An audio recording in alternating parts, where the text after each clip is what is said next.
Jean-Éric Brana, bonjour. Bonjour. Alors, vous êtes maître de conférence à l'université Paris 2 Panthéon-Assas, spécialiste des États-Unis. Et justement, les États-Unis, on en parle avec vous. Aujourd'hui, le président américain qui entame sa tournée européenne. Alors, beaucoup de rendez-vous. Le sommet G7, réunion avec l'OTAN, rencontre avec Vladimir Poutine. Et surtout, cette envie finalement de rassembler les démocraties du monde autour de l'Amérique. Est-ce qu'on peut dire ça? C'est ça, et vous avez oublié au passage rendez-vous avec la reine et rendez-vous avec Erdogan, et effectivement beaucoup de rendez-vous et beaucoup de pain sur la planche pour Joe Biden qui met les pieds dans le plat de la politique internationale. Ce qui est son dada, il faut le rappeler, c'est un hyper spécialiste aux États-Unis. Il avait été 2 fois président de la Commission des Affaires étrangères au Sénat, et c'est pour cette raison-là qu'il était devenu vice-président de Barack Obama. C'est quasiment lui qui construisait et accompagnait cette politique étrangère à ce moment-là. On voit que dès le départ, Joe Biden a pris le leadership sur cette politique étrangère, puisque son ministre des Affaires étrangères est quasiment absent, on va dire, de la vie internationale. En tout cas, même s'il bouge beaucoup, on ne le voit pas tant que ça, parce que c'est bien Joe Biden qui a pris les commandes. Il va le montrer davantage, puisque le thème, c'est «L'Amérique est de retour», le slogan que Joe Biden a lui-même lancé dès qu'il a été élu. Et il veut le montrer en se remettant non seulement dans le concert international et le multilatéralisme, mais au premier plan de ce concert international, c'est lui qui veut mener la danse. Alors justement, l'Amérique est de retour et aussi dans les discours, les déclarations qu'il peut faire, on voit, on lit beaucoup le mot démocratie, valeurs démocratiques partagées, ce genre de vocabulaire. Et justement, on sait qu'il va être beaucoup question de la Chine, de la Russie. Alors est-ce que c'est une volonté de tous se rassembler contre les autres puissances? C'est même bien au-delà de cela, c'est ce qui structure Joe Biden dans sa vie politique depuis 50 ans. C'est un homme qui s'est toujours battu pour les droits de l'homme et pour la démocratie. Souvenons-nous quand même que l'intervention américaine en ex-Yougoslavie, c'est Joe Biden qui l'a poussé, contre l'avis d'ailleurs de son président de l'époque, et ça s'était finalement fait comme il le voulait. Et c'est vrai que dès qu'il a été élu, il a remis au premier plan, comme il l'avait annoncé pendant sa campagne, les droits de l'homme et l'idée que les démocraties doivent s'unir. Et c'est vrai que le caillou dans la chaussure de ces démocraties, ce sont les populismes, les nationalismes, l'idée que certains se replient sur eux-mêmes, et puis certaines nations qui ont pris beaucoup d'importance. Alors dans le viseur, il y a bien sûr les traditionnels, il y a la Russie, il y a la Turquie avec lequel il y aura des discussions un peu costauds avec Erdogan. Il y a Bolsonaro qui sera quelque part en filigrane, on parlera de lui. Et puis il y a surtout la Chine qui a pris une prépondérance très importante, on l'a vu sur le plan économique, et c'est bien ce que Trump combattait à sa façon.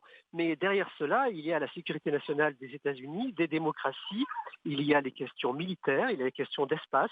Et pour toutes ces questions-là, Joe Biden pense que les États-Unis et les démocraties occidentales doivent s'unir, s'allier pour contrecarrer cette hégémonie, en tout cas pour la freiner, voire la dépasser. Alors, vous avez cité pas mal de rencontres avec des dirigeants. Il y a aussi cette rencontre un petit peu attendue. Je ne sais pas si elle est plus attendue que les autres, mais ce face-à-face avec Vladimir Poutine le 16 juin prochain et beaucoup de dossiers brûlants entre les deux pays à aborder. Très important, souvenons-nous que dès son élection, Joe Biden s'en prend à Poutine. Ça a fait les grands titres des journaux, mais il avait rajouté à l'époque, mais je suis prêt à le rencontrer quand il voudra, car il faut se parler de ceux qui nous séparent, de ceux qui nous fâchent. Là encore, méthode Biden, on n'évite pas les sujets, c'est ce qu'on appelle de la diplomatie. En réalité, on discute avec ceux avec lesquels on ne s'entend pas forcément.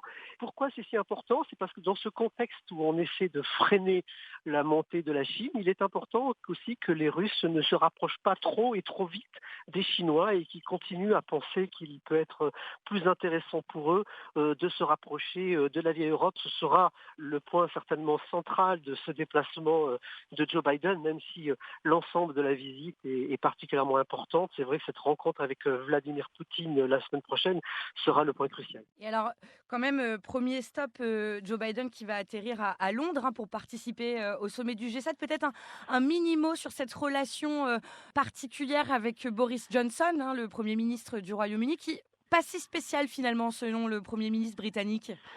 Non, mais c'est toujours l'ambiguïté de cette relation entre les Anglais et les Américains. Donc, relation spéciale, c'était le vœu de Churchill. On a vu que finalement, ce qui était la réalité du Royaume-Uni, que c'était une porte d'entrée vers l'Europe. du temps où justement ça le permettait. Aujourd'hui qu'ils sont en dehors de l'Europe et tous les chefs d'État américains l'avaient signalé, ça allait bien sûr handicaper les chances de la Grande-Bretagne. On y est aujourd'hui. On est dans cette configuration dans laquelle les Anglais sont dehors.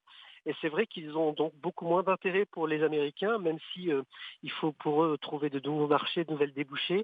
Ce n'est quand même plus la force qu'ils avaient auparavant. Donc pour Johnson, le jeu sera de séduire Biden, mais sachant que Biden n'a pas beaucoup de raisons d'être séduit par les Anglais aujourd'hui et qu'il va plutôt se tourner vers Emmanuel Macron et Angela Merkel, qui sont bien sûr le point fort de cette Europe. Justement, transition toute trouvée pour, conclure cet entretien, mais où en est-on des relations, entre les Européens et les États-Unis? Vous parliez d'Angela Merkel, d'Emmanuel Macron. Est-ce que la confiance, est toujours là entre les alliés?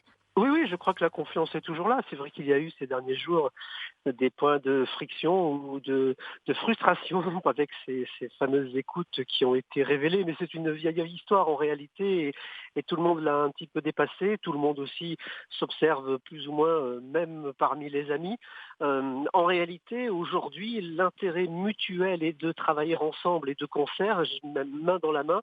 Joe Biden veut travailler avec les démocraties occidentales puisqu'il veut recréer ce pôle qui permettra d'être un groupe fort face à la montée de la Chine et face au despotisme qu'il peut y avoir ici ou là à travers le monde. Pour l'Europe en particulier, ils ont besoin des Américains, même s'ils sont un peu embarrassés de voir Biden vouloir reprendre le leadership aussi fortement. Mais en réalité, c'est aussi un désir assez fort de cette Europe qui s'unit beaucoup mieux quand il y a ce pilote. Jean-Éric Brana, merci beaucoup d'avoir répondu à nos questions. Merci pour vos éclairages. Merci.